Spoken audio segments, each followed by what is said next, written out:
அண்மை செய்தியை பார்த்துக் கொண்டிருக்கிறோம். வனத்துறை அமைச்சர் பொன்முடியின் திமுக துணை பொதுச் செயலாளர் பதவி பறிக்கப்பட்டுள்ள நிலையில் விழுப்புரத்தில் உள்ள அமைச்சர் பொன்முடி வீட்டின் முன்பு ஆதரவாளர்கள் திரண்டு வருகிறார்கள். அந்த காட்சிகளை நாம் பார்த்துக் கொண்டிருக்கிறோம். இது தொடர்பான கூடுதல் தகவல்களை எமது செய்தியாளர் மாணிக்கம் வழங்க கேட்போம். மாணிக்கம், வணக்கம். விவரங்கள் என்ன? திமுகவின் துணை பொதுச் செயலாளர் பொறுப்பிலிருந்து பொன்முடி விடுவிக்கப்பட்டதை அடுத்து அவருடைய ஆதரவாளர்கள் விழுப்புரத்தில் இருக்கக்கூடிய பொன்முடி இல்லத்தில் தற்பொழுது திரள தொடங்கியிருக்கிறார்கள். திமுகவினுடைய துணை பொதுச் செயலாளர் என்ற உயரிய பொறுப்பிலிருந்து தற்பொழுது பொன்முடி விடுவிக்கப்பட்டிருக்கிறார். ஆனால் கட்சியிலிருந்து அவர் நீக்கப்படுவதாக இதுவரை எந்த ஒரு அறிவிப்புகளும் இல்லை. மாற்றாக அவருக்கு வேறு எந்த பொறுப்புகளும் கொடுக்கப்படுவதான அறிவிப்புகளும் இல்லை. இந்த சூழல்ல கட்சியினுடைய முக்கிய நிர்வாகிகளில் ஒருவராக இருந்த பொன்முடி அவருக்கான முக்கிய பொறுப்பிலிருந்து தற்பொழுது விடுவிக்கப்பட்டதை அடுத்து அவரது ஆதரவாளர்கள் பெரும் அதிர்ச்சிக்குள்ளாகி இருக்கிறார்கள். கடந்த ஞாயிற்றுக்கிழமை நடைபெற்ற நிகழ்ச்சியில் அவர் பேசிய இந்த பேச்சுக்கு தற்பொழுது நடவடிக்கை எடுக்கப்பட்டிருப்பது அவருடைய ஆதரவாளர்களிடம் பெரிய ஒரு அதிர்ச்சியை ஏற்படுத்தியிருக்கிறது. மேலும் வழக்கமாக அவர் பேசக்கூடிய துணியில் அவர் பேசியதாகவும் இது சர்ச்சையான நிலையில அவர் மீது எடுக்கப்பட்ட நடவடிக்கை கட்சி சார்ந்த நிர்வாகிகளுக்கு, அதாவது விழுப்புரத்தில் பொன்முடியுடைய ஆதரவாளராக இருக்கக்கூடியவர்களுக்கு ஒரு அதிர்ச்சி ஏற்படுத்தியிருப்பதாகவும் அது தெரிவிக்கப்படுகிறது. இதன் காரணமாக திமுகவினுடைய துணை பொதுச்செயலாளராக இருந்த பொன்முடி அவருடைய இல்லத்திற்கு தற்பொழுது அவருடைய ஆதரவாளர்கள் வர தொடங்கியிருக்கிறாங்க. அண்மையில விக்கிரவாண்டி இடைத்தேர்தலில் வெற்றி பெற்ற அன்னியூர் சிவா சட்டமன்ற உறுப்பினரும் பொன்முடி அவருடைய இல்லத்தில் இருக்கிறார். மேலும் இந்த இல்லத்தில் தான் விழுப்புரம் மாவட்டத்துடைய தெற்கு மாவட்ட செயலாளராக இருக்கக்கூடிய பொன்முடியுடைய மகன் கௌதம் சிகாமணியும் மாவட்ட செயலாளருடைய அவருடைய அலுவலகம் அமைந்திருக்கிறது. இதனால் அந்த பகுதிக்கு தற்பொழுது வருகை புரிந்திருக்கிறார். இதுபோல் தற்பொழுது இந்த நிகழ்ச்சியை தொடர்ச்சியாக பொன்முடி அவர்கள் பங்கேற்கக்கூடிய நிகழ்ச்சிகளும் தற்காலிகமாக ரத்து செய்யப்பட்டிருப்பதாகவும் சொல்லப்படுகிறது. இந்த சூழல்ல அவருடைய ஆதரவாளர்கள் அவருடைய இல்லத்தின் முன்பாக திரள தொடங்கி இருக்கின்றனர். தொடர்ந்து வரக்கூடியவர்கள் நபர்கள் அவரை பார்ப்பதற்காக காத்திருக்கக்கூடிய நிலையில முக்கியமான மாவட்ட நிர்வாகிகள் தற்பொழுது அவரை சந்தித்திருப்பதாகவும் சொல்லப்படுகிறது. மேலும் பொன்முடி அவர்கள் தற்போது வனத்துறை அமைச்சராக நீடிக்கிறார். இந்த சூழல்ல அவர் சந்தித்து பேசுவதற்காகவும் அவரிடம் இந்த விவகாரம் குறித்து நிலைப்பாடு என்ன என்பதை அறிந்து கொள்வதற்காகவும் தாங்கள் எவ்வாறு செயல்பட வேண்டும் என்று தெரிந்து கொள்வதற்காகவும் அவருடைய கட்சி நிர்வாகிகள் தற்பொழுது அங்கு வந்திருப்பதாகவும் சொல்லப்படுகிறது. மேலும் தற்பொழுது விழுப்புரத்தில் இருக்கக்கூடிய பொன்முடியுடைய இல்லத்துல நூற்றுக்கணக்கான அவருடைய ஆதரவாளர்கள் அங்கு வர தொடங்கி இருக்கிறாங்க. திமுகவினுடைய மூத்த நிர்வாகிகள் மீது இது போன்ற ஒரு நடவடிக்கை அதுவும் அதிரடியாக எடுக்கப்பட்டிருக்கிறது என்பது ஒட்டுமொத்த திமுகவினருக்கு ஒரு கலக்கத்தை ஏற்படுத்தியிருக்கிறது. குறிப்பாக கட்சியினுடைய மூத்த பொறுப்பில் இருக்கக்கூடிய முக்கியமான நபர்களுக்கு மீதும் இந்த நடவடிக்கை எடுக்கப்பட்டிருக்கிறது என்பது ஒரு பெரிய ஒரு அதிர்வலியை திமுக கட்சியினரிடையே ஏற்படுத்தியிருக்கிறது. அண்மை காலமாக மாவட்ட செயலர்களை மாற்றுவது, அந்த பொறுப்புகள் வேறொரு நியமிப்பது போன்ற அதிரடி நடவடிக்கைகளில் திமுக ஈடுபட்டிருந்தாங்க. குறிப்பா 72 என்று இருந்த திமுக மாவட்ட செயலர் எண்ணிக்கை 72 உயர்த்தப்பட்டது. குறிப்பா தருமபுரி மாவட்ட செயலராக நியமிக்கப்பட்டிருந்தவர் மீண்டும் அவர் மீது ஏற்பட்ட சர்ச்சையினால் உடனடியாக மாற்றி அவருக்கு பதிலாக தருமபுரி மாவட்டத்திற்கு புதிய எம்பியாக புதிய மாவட்ட செயலராக அந்த எம்பி அவர்கள் நியமிக்கப்பட்டார்.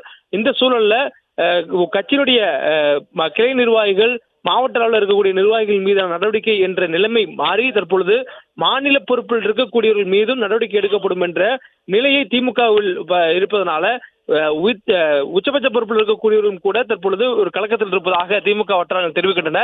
குறிப்பாக பொன்முடியை பொறுத்தவரையிலும் திமுகவுடைய தலைவர் முதலமைச்சர் மு க ஸ்டாலினுடன் மிக நெருக்கமாக இருக்கக்கூடிய நபர். அவர் செய்திருக்கக்கூடிய ஒரு செயல் தவறு என்பதனால அவர் மீது கடுமையான ஒரு தண்டனையை கட்சி எடுத்திருப்பதாக கட்சியினர் கருதுவதாகவும் சொல்லப்படுகிறது. மேலும் யார் தவறு செய்தாலும் அவர் மீது நடவடிக்கை எடுக்கக்கூடிய சூழல் இருப்பதாகவும், யார் தவறு செய்தாலும் நடவடிக்கை எடுக்க கட்சி தலைமை தயங்காது என்ற நிலை தற்பொழுது இருப்பதாகவும் கட்சியினருக்குள்ளே ஏற்பட்டிருக்கக்கூடிய ஒரு கருத்தாக பார்க்கப்படுகிறது. மேலும் தற்பொழுது பொன்முடி அவர்கள் இருக்கக்கூடிய அவருடைய இல்லத்திற்கு அவருடைய ஆதரவாளர்கள் திரள தொடங்கியிருக்கின்றனர். மேலும் திமுக பொதுச் செயலாளர் கூட அவர் இதுக்கு முன்பாக பேசிய ஒரு பேச்சுக்களுக்காக, அதாவது மாற்றுத்திறனாளி குறித்து பேசிய பேச்சுக்காக வருத்தம் தெரிவித்து ஒரு அறிக்கையை வெளியிட்டார். அதுவும் துணை பொதுச் செயலாளருடைய நீக்கத்தை தொடர்ந்து அவர் இந்த அறிக்கையை வெளியிட்டார். இதன் மூலமாக மூத்த நிர்வாகிகளாக இருந்தாலும் கட்சி சட்ட விதிகளுக்கு உட்பட்டு சரியாக நடந்து கொள்ள வேண்டும் என்றதில் கடுமையான ஒரு போக்கை கட்சிக்குள் நிலவுவதாகவும் சொல்லப்படுகிறது. மேலும் அண்மையில் நடைபெற்றிருக்கக்கூடிய கட்சி நிகழ்ச்சிகள் மாவட்ட செயலக கூட்டங்கள் உள்ளிட்ட நிகழ்ச்சிகள் எல்லாம் பேசும் பொழுது முதலமைச்சர் அவர்கள் கட்சிக்கு எந்த வகையிலும் அவப்பெயர் ஏற்படுத்திவிடக் கூடாது என்ற அடிப்படையில ஒரு அறிவுறுத்தல தொடர்ச்சியாக கட்சி நிர்வாகிகள் கொடுத்திருந்தார். இது அனைத்து கட்டத்தில் இருக்கக்கூடிய நிர்வாகிகளுக்கும் பொருந்தும். இது கிளைகள் நிர்வாகிகள், மாவட்ட நிர்வாகிகள் மட்டுமல்லாது அனைத்து நிர்வாகிகள் பொருந்தும் என்று சொல்லியிருந்தார். குறிப்பிட்டு சொல்வதற்கு என்றால் நம்ம கடந்ததுக்கு முன்பாக நடைபெற்ற திமுகவுடைய பொதுக்குழு கூட்டத்தில் பேசிய முதலமைச்சர், கட்சியினுடைய தலைவர் முதலமைச்சர் ஸ்டாலின் அவர்கள் மத்தளத்துக்கு இரண்டு பக்கமும் அடிபோல நம்மவர்கள் தினமும் ஏதாவது பேசி சர்ச்சையில் சிக்கிக் கொள்வார்களா என்ற அச்ச உணர்வோட கண்விழிப்பதாக அந்த பொதுக்கூட்டத்தில் அவர் பேசியிருந்தார். அதற்கு பிறகாக கட்சியில் கடுமையான நடவடிக்கைகள் எடுக்கப்பட்டிருந்தன. தவறாக செயல்படக்கூடியவர்கள், கட்சியினுடைய கொள்கைக்கும் சித்தாந்தத்திற்கும் எதிராக செயல்படக்கூடியவர்கள் மீதெல்லாம் நடவடிக்கை எடுக்கப்பட்டு வந்தது. மாவட்ட செயலருடைய எண்ணிக்கை மாற்றம் ஏற்பட்டது. மாவட்ட செயலர்களாக தர்மபுரியில் நியமிக்கப்பட்டிருந்த தர்மச்செல்வன் மீது உட்கட்சியினர் அதிருப்தி தெரிவித்து அந்த மாவட்ட செயலருக்கு எதிர்ப்பு தெரிவித்த சூழல்ல உடனடியாக அவரை மாற்றி திமுகவுடைய தர்மபுரி எம்பியாக இருக்கக்கூடிய மணி அவர்களை அந்த பொறுப்புக்கு நியமித்து தலைமை உத்தரவிட்டிருந்தது. அதே போன்று பல்வேறு காலகட்டங்களில் பல்வேறு மாவட்டங்களில் குற்ற செயல்களில் ஈடுபடக்கூடியவர்கள் அல்லது கட்சிக்கு களங்கம் ஏற்படுத்தக்கூடிய வகையில் நடந்து கொள்வது எல்லாத்தையும் அனைவர் மீதும் நடவடிக்கை எடுக்கப்பட்டிருக்கிறது. இந்த சூழலில் அந்த நடவடிக்கை அனைத்துமே கட்சியினுடைய பொதுச் செயலாளர் துரைமுருகனுடைய பெயரில் வரக்கூடிய நடவடிக்கையாக இருக்கும். ஆனால் இந்த முறை கட்சியினுடைய துணை பொதுச் செயலாளர், அதாவது கட்சியினுடைய கட்டமைப்பு பொறுத்தவரையிலும் தலைவருக்கு பிறகாக துணை பொதுச் செயலாளர், துணை பொதுச் செயலாளருக்கு பிறகாக பொருளாளர், அவருக்கு அடுத்ததாக முதன்மை செயலாளர், அதற்கு பிறகாக 5 துணை பொதுச் செயலாளர்கள் என்பதுதான் திமுகவுடைய தலைமை கழகத்தினுடைய கட்டமைப்பு. அந்த துணை பொதுச் செயலாளருக்கு பிறகாக அமைப்பு செயலாளர்கள், இணை அமைப்பு செயலாளர், துணை அமைப்பு செயலாளர்கள் என்ற அமைப்பு ரீதியான கட்டமைப்புகள் திமுகவில் இருக்கின்றன. இதில் மையமாக மிக முக்கியமான ஒரு நிர்வாகிகளாக இருக்கக்கூடியவர்கள் துணை பொதுச் செயலாளர்கள். அவர்களில் ஒருவரான பொன்முடி அவர்கள் ஒரு சர்ச்சையான ஒரு பேச்சை பேசி அதில் அவர் மீது நடவடிக்கை எடுக்க வேண்டும் என்ற ஒரு அறிக்கை வருகிறது. அந்த அறிக்கை கட்சியினுடைய பொதுச் செயலாளர் பெயர் இல்லாது கட்சியினுடைய தலைவர் முதலமைச்சர் ஸ்டாலின் அவருடைய பெயரில் அந்த அறிக்கை வெளியாகிறது. தொடர்ந்து அவருக்கு மாற்றாக திருச்சி சிவா அவர்களை துணை பொதுச் செயலாளர் ஒருவராக கட்சி தலைவர் முதலமைச்சர் மு.க.ஸ்டாலின் நியமித்து ஒரு அறிவிப்பை உடனடியாக வெளியிடுகிறார்.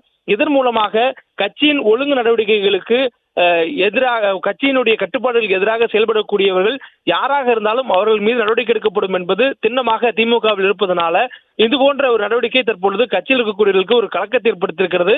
மேலும் ஒரு எச்சரிக்கையை ஏற்படுத்தும் விதமாக அமைந்திருக்கிறது.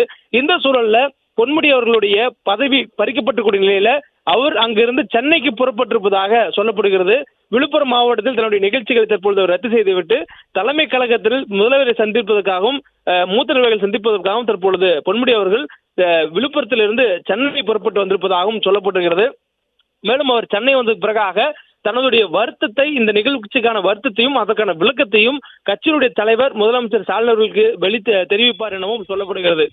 பிளே ஸ்டோர் மற்றும் ஆப் ஸ்டோரில் இருந்து பாலிமர் செயலியை QR கோடு மூலம் பதிவிறக்கம் செய்யுங்கள். செய்திகளை உடனுக்குடன் பெறுங்கள்.